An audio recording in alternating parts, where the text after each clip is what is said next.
Have you stopped to take note of the people ringing bells during the Christmas season? Ever wondered where that started? William Booth was born in Nottingham, England, to a fairly wealthy family. But as his father's business faltered, the family found itself in poverty. He was indentured as an apprentice pawnbroker, but young William became a Christian at 15 and started to study to become a Methodist minister. In 1865, William abandoned the conventional concept of church and pulpit to take the gospel message out to the people. He and his new bride, Catherine, walked the streets of London, serving the poor, the homeless, hungry, and the destitute. William was invited to hold a series of evangelistic meetings in London's East End. A tent was set up in an old Quaker graveyard. It seemed absurd, but the overwhelming response to William's preaching was not shy of miraculous.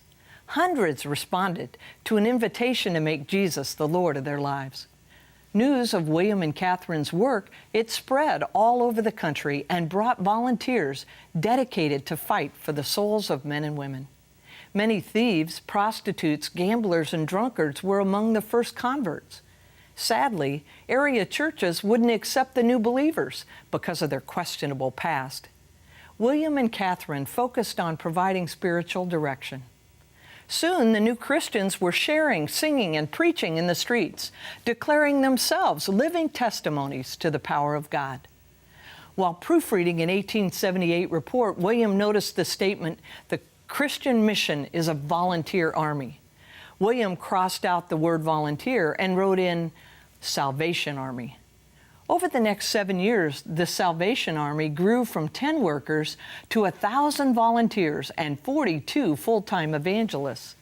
New converts were referred to as soldiers for Christ. The group was officially titled the Salvation Army, with William as acting general. Their faithfulness and servants' hearts eventually brought great favor.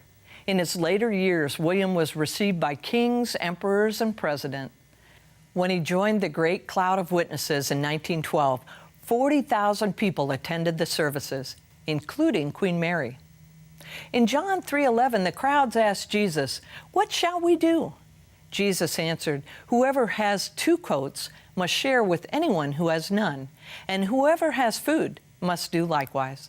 Today, the Salvation Army is active in virtually every corner of the world, still answering Jesus' call.